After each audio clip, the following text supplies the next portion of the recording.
शिवसेना ही मराठी माणसाच्या भावना विश्वाशी जोडलेली संघटना जेव्हा एक राजकीय पक्षाच्या तोंडवळ्यात समोर यायला लागली तेव्हा ती इतर राजकीय पक्षांपेक्षा वेगळीच होती.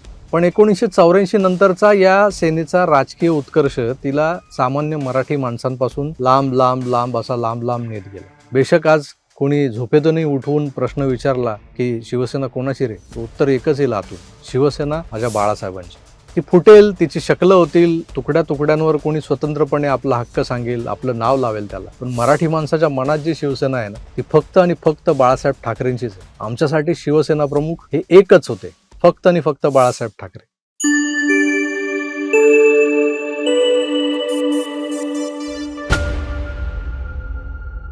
नमस्कार, जय महाराष्ट्र. आज 19 जून 2026, आजपासून 60 वर्ष आधी वंदनीय शिवसेना प्रमुखांनी ज्या संघटनेची स्थापना केली, त्या संघटनेची संघर्षानं भरलेली जी 60 वर्ष होती, त्यातली किमान 30 वर्ष मी स्वतः फार जवळून अनुभवलेली आहेत. 1966ला सेनेचा जन्म झाला आणि त्यानंतर 8 वर्षांनी माझा जन्म झाला. शिवसैनिक असलेल्या वडिलांच्या सोबत त्यांच्या कडेवर बसून अगदी नकळत्या वयात मी सेनेच्या शाखेत जात होतो. शिवाजी पार्कातल्या सभेला जात होतो. तोवर फारसं काही समजत नव्हतं, पण 10-12 वर्षांचं होईपर्यंत शिवसेना कळू लागली. खऱ्या अर्थानं विचाराल तर शिवसेनेनं राजकारण केलेलं मला कधी दिसलंच नाही त्या कालखंडात. मी ज्या भागात लहानाचा मोठा झालो, माझा जन्म झाला त्या भागात, गिरगावातल्या खेतवाडीत, काँग्रेसी नेत्यांचं वर्चस्व दिसायचं नेहमी. मुरली देवराय बरीच वर्ष खासदार होते आमचे. आमच्या भागातला नगरसेवकही काँग्रेसी होता, कोणीतरी रुसी मेहता नाव होतं त्याचं. तर आमच्या मागच्या बाजूला ते अमीन पटेल होते, अमीन पटेल वगैरे. पण खेतवाडी, Kumbharwada, Sardar Patel road, SVP road ज्याला म्हणायचं, तो भाग बऱ्यापैकी शिवसेनेच्या शिलेदारांच्या दादागिरीचा भाग होता. या मुस्लिम बहुल भागात राहत असताना, म्हणजे मी राहायचो तो भाग बऱ्यापैकी मुस्लिम बहुल होता, आणि त्या भागात राहत असताना 1984 सालची एक दंगल मी अनुभवलेली आहे. वय वर्ष 10. तेव्हाचं फारसं आठवत नाही मला. मग 1993च्या दंगलीत वय माझं होतं 19. यावेळेस राहायला चारकोपला आलो होतो, दक्षिण मुंबईतून थेट उत्तर मुंबईत. या सगळ्या प्रवासात शिवसैनिक असल्याचं एक भावनिक बळ मात्र सतत पाठीशी असायचं. अर्थात याला कारणीभूत होते हिंदू हृदय सम्राट, शिवसेना प्रमुख माननीय बाळासाहेब ठाकरे. शिवसेना ही मराठी माणसाच्या भावना विश्वाशी जोडलेली संघटना जेव्हा एक राजकीय पक्षाच्या तोंडवळ्यात समोर यायला लागली तेव्हा ती इतर राजकीय पक्षांपेक्षा वेगळीच होती. निवडणुका लढवताना शिवसैनिक खरोखरच स्वतःच्या खिशातला रुपयाचा वडापाव खायचा, इतरांना खायला घालायचा, ज्याची ऐपत नसायची त्याला. घरातल्या गावाच्या पिठाची खळ बनवून उमेदवारांची पोस्टर चिटकवत रात्रभर हिंडायचा. मी स्वतः भिंती रंगवल्यात निवडणुकीच्या प्रचाराच्या, स्लोगन्स लिहिलेत. पण 1984 नंतरचा या सेनेचा राजकीय उत्कर्ष तिला सामान्य मराठी माणसांपासून लांब लांब लांब असा लांब लांब नेत गेला. बेशक आज कोणी झोपेतूनही उठवून प्रश्न विचारला की शिवसेना कोणाची रे, तर उत्तर एकच येईल आतून, शिवसेना माझ्या बाळासाहेबांची. ती फुटेल, तिची शकलं होतील, तुकड्या तुकड्यांवर कोणी स्वतंत्रपणे आपला हक्क सांगेल, आपलं नाव लावेल त्याला. पण मराठी माणसाच्या मनात जी शिवसेना आहे ना, ती फक्त आणि फक्त बाळासाहेब ठाकरेंचीच आहे. आमच्यासाठी शिवसेना प्रमुख हे एकच होते, फक्त आणि फक्त बाळासाहेब ठाकरे. पण आज या संघटनेची अवस्था काय झाली? आपण आज सतत या संघटनेच्या अवस्थेबद्दल बोलत असतो, पण मागच्या 60 वर्षात या संघटनेत काय काय स्थित्यंतरं घडली आहेत, ही स्थित्यंतरं खरंच स्थित्यंतरं म्हणवण्याच्या लायकीची होती का, याचाही तुम्ही विचार केला पाहिजे. बोलता बोलता आपण बोलून जातो. ही स्थित्यंतरं होती की काही मुठभर लोकांच्या महत्वाकांक्षांनी लाक्षागृहात पेटवलेली मशाल होती. अंगार के काय म्हणतात त्याला, ते बारूद की ढेर पे बैठ के सिगरेट जिलाने वाले को क्या बोलते है ना, तसं हे लाक्षागृहात पेटवलेली मशाल होती. मुद्दाम मुठभर बोलतोय मी. सेनेत सतत मुठभरांचंच भलं होताना दिसलंय मला. मनोहर जोशी असतील, छगन भुजबळ असतील, नारायण राणे असतील, ही नावं आपण महाराष्ट्राच्या राजकीय क्षितिजावर अगदी तळपताना झळकताना पाहिली. पण सेनेच्या दुसऱ्या तिसऱ्या फळीतल्यांनाही आपण बऱ्यापैकी यशस्वी होताना, श्रीमंत होताना पाहिलंय की. स्कूटरवरचा शाखा प्रमुख आपण फॉर्च्युनरमध्ये फिरताना पाहिलाय. आज एक नव शिवसैनिक नावाची एक जमात जी आहे राजकीय पक्षात, या ठाकरेंच्या पुढच्या पिढीनं निर्माण करून ठेवली.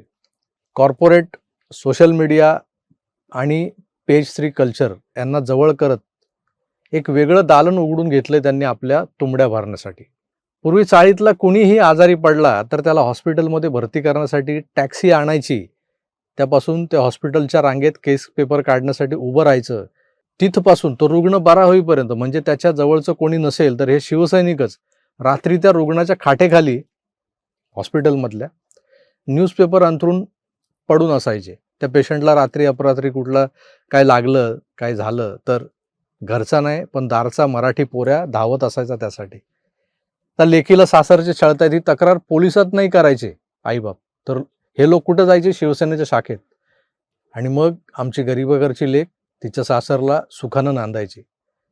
शाखा प्रमुखानं संध्याकाळी शाखेवर बोलावलंय हा निरोपच अर्धा इलाज करून जायचा जो कोणी असायचा सासरच्यांचा. आज नाही राहिला तो दरारा, नाही राहिला तो टेरर शाखा प्रमुख.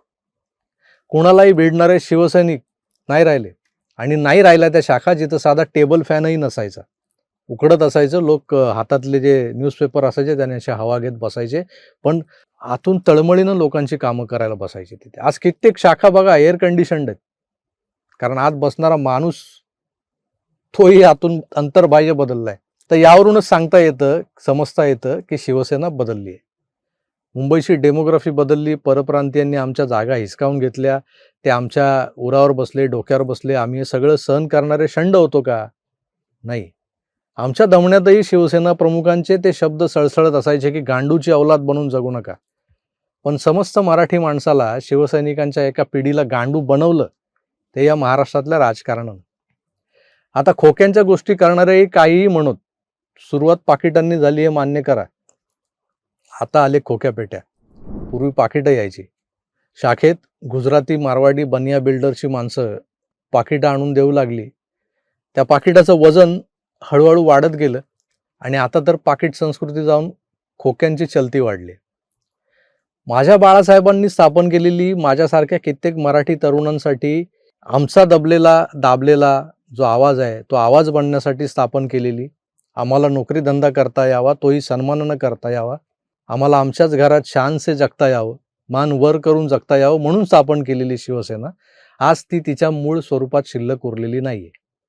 आज मातोश्रीवर फक्त बाळासाहेबांची ती पुण्यतीर्थ समान खोली आहे, त्यांचं आसन आहे, पण बाळासाहेबांच्या आठवणीनं किंवा त्यांच्या स्मरणानं भारीत करून टाकणारं वातावरण मात्र तिथं नाहीये. त्यामुळे त्यांच्या बायोलॉजिकल वारसदारांकडेही त्यांच्या विचारांचा वारसा आलेला नाही हे स्पष्ट झालंय. असता तर माझ्या बाळासाहेबांची शिवसेना अशी फुटलीच नसती. आता एकनाथ शिंदेकडे तरी शिवसेना आहे का जिला आपण बाळासाहेबांची शिवसेना म्हणू शकतो? तर याचं उत्तरही नाही असंच आहे. एक गोडाऊन रिकामं करायचं आहे म्हणून इकडचा माल मिळेल त्या किमतीत दुसऱ्या गोडाऊनमध्ये शिफ्ट करण्याचं काम सध्या शिंदेच्या नेतृत्वात चाललंय. अर्थात यामागे चालविता बोलविता चावी मारणारा धनी जो असतो तो कुणी औरच आहे हे काही सांगायला नको तुम्हाला. पण आज आपल्याकडची संख्या केवढी मोठी आहे दाखवण्यासाठी एकनाथ शिंदे प्रयत्नांची पराकाष्ठा करतायत. मोठ्या साहेबांनी शिवसेना वाढवताना दत्ताजी साळवी, सुधीर जोशी, दत्ताजी नलावडे, लीलाधर डाके, चंद्रकांत खैरे, तुम्हाला एक नाव सांगतो मी, गुलाबराव गावंडे नाव ऐकलंय कधी तुम्ही? नवशिवसैनिकांना हा प्रश्न आहे माझा, तुम्हाला गुलाबराव गावंडे कोण माहिती आहे का? असली नररत्न साहेबांनी पारखून घेतली, अनेकांना घासून पुसून पैलू पाडले, त्यांना हिऱ्याचा दर्जा दिला. थोडक्यात काय तर खोगीर भरती करणं टाळलं त्यांनी. आता जे चाललंय ती गोडाऊन रिकामं करण्याची प्रोसेस आहे. त्यात तो माल पारखून घेणं हा क्रायटेरियाच ठेवलेला दिसत नाही. आज शिंदेसोबत गजानन कीर्तीकर, रामदास कदम, आनंदराव अडसूळ असे ज्येष्ठ नेते आलेत. यातल्या रामदासबाईंनी स्वतःला काही नको म्हणत आपल्या दोन्ही पोरांची व्यवस्थित सोय लावून घेतली आहे. एक मंत्री आहे, एकाकडे महामंडळ आहे. तर गजाभाऊंना वाटलं होतं आपल्या अनुभवाचा पक्षाला उपयोग होईल. ते अगदी स्थानिक लोकाधिकार समितीपासून संघटना वाढवत आले होते, त्यांना संघटनेचं ॲडमिनिस्ट्रेशन कसं करायचं ते माहिती आहे. पण त्यांचा काय उपयोग झाला नाही या संघटनेत. पण त्यांच्या मुलानं उद्धवजींची साथ सोडली नाही, त्यालाही त्याचं करिअर करायचं होतं. खासदारकी आवाक्यात दिसत होती, जिंकला असता तिथून. आता मुलगा उभा राहतोय म्हणून तिथून गजाभाऊंनी मिळत असलेली उमेदवारी नाकारली खासदारकीची. ऐन वेळेस ईडीला घाबरून शिंदेकडे आलेले किंबहुना उद्धवजींनी पाठवलेले रवींद्र वायकर त्या मतदारसंघातून लढले. अवघ्या 40-42 काहीतरी मतांनी ते जिंकले. हा विजय आजही संशयास्पदच मानला जातोय. वायकरांच्या पत्नी नंतर आमदारकीला उभ्या राहिल्या. पण त्यांचा पराभव झाला. या दोन सेनांमधल्या लढाईत नेमकं कोण सरस आहे हे ठरवणारा हा पराभव होता. आता 2022 ते 2024 स्वतः शिंदेसाहेब मुख्यमंत्री म्हणून खऱ्याखुऱ्या लोकसेवकासारखं, एका सच्च्या शिवसैनिकासारखं तो लोकांसाठी रात्र जागणारा शिवसैनिक कसा होता तसा नडून भिडून काम करणारा CM राज्यानं पाहिला.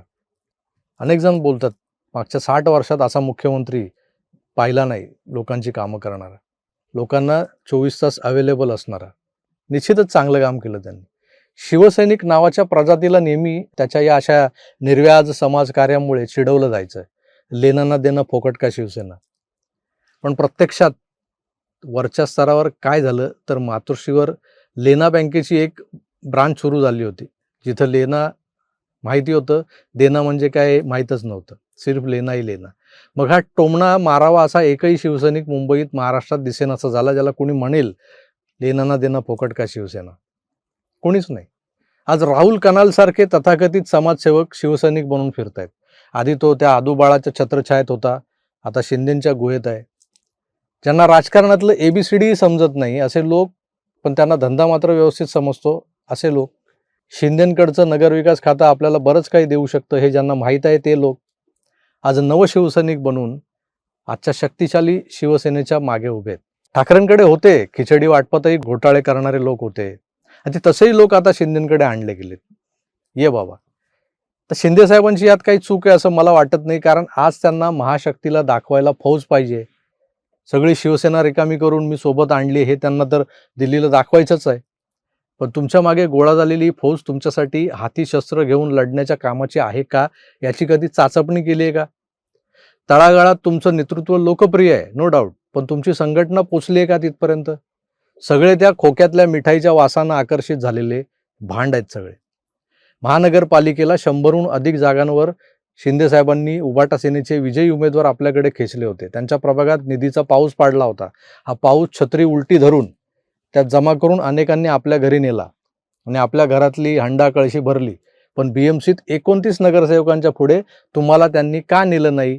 मग ही फौज खरंच तुमच्या कामाची आहे का शिंदेसाहेब? आज खरंच सच्च्या शिवसैनिकाला प्रश्न पडलाय की विठ्ठला कोणता झेंडा घेऊ हाती? दोन्हीकडच्या सेना अशा नाही तर तशा कडवट चव देत तोंड वाकडं करायला लावतायत. मराठी माणसाची खरंच कोणालाही काही पडलेलं नाहीये. हिंदुत्वाचा रंग कोणता हे सुद्धा तपासावं लागतंय आता इथे. त्या उबाटांनी परभणी नगरपालिका काय परिषदेत निवडणूकची जी झाली होती ती जिंकली. महापौर मुसलमान बनवला. मग त्यावर केवढा काथ्याकूट, केवढा राडा, किती टीका झाली त्यांच्यावर. तिथंच त्याच परभणीत शिंदेंनी विधान परिषदेला मुस्लिम उमेदवार दिला, आणि तो मुस्लिम नुसता उमेदवार आहे किंवा असा साधासुद्धा मुसलमान आहे तर नाही, तो कट्टर मुसलमान आहे. गौरक्षकांच्या मागे हात धुवून लागतो म्हणे. म्हणजे यांना जाका आणि त्यांना काढा. खरंच विचारतोय मी, सामान्य शिवसैनिकानं, सच्च्या शिवसैनिकानं काय करायचं आता या परिस्थितीत? दोन्हीकडे झेंडा आहे, भगवा झेंडा आहे, पण त्यातला खरा भगवा कोणाचा हा प्रश्न कायम राहणार आहे. त्यामुळे बाळासाहेबांची शिवसेना मागच्या 60 वर्षात टप्प्याटप्प्यानं संपली आहे हे मान्य करा. आता जी उरली आहे ना ती 2 शकलं उरली आहेत. त्यातलं उजवं कोण डावं कोण हे येणारा काळच सांगेल. पण तुम्ही आम्ही ठरवणं फार कठीण आहे. मी माझ्या बाळासाहेबांनी स्थापन केलेल्या माझ्यासारख्या असंख्य मराठी माणसांना ताठ मानेनं आणि ताठ कण्यानं जगायला शिकवणाऱ्या शिवसेना नामक लढाऊ संघटनेला तिच्या 60व्या वर्धापन दिनानिमित्त शुभेच्छा द्यायला आलो होतो खरा. आता देऊ की नको करता करता देऊन टाकल्यात शुभेच्छा. त्यामुळे थांबतो मित्र. हे झालं माझ्या मनातलं. तुमच्या मनातही काहीतरी घोळत असेलच. तुम्ही ती शिवसेना जवळून पाहिलेली असेल, तेव्हा तुमच्या मनात काय आहे कमेंट्समधून जरूर कळवा. मी तुर्तास इथेच थांबतो. पुन्हा भेटूच. तोवर आपली काळजी घ्या आणि पाहत राहा आपलं आवडतं YouTube चॅनल आकार DG9. धन्यवाद. नमस्कार.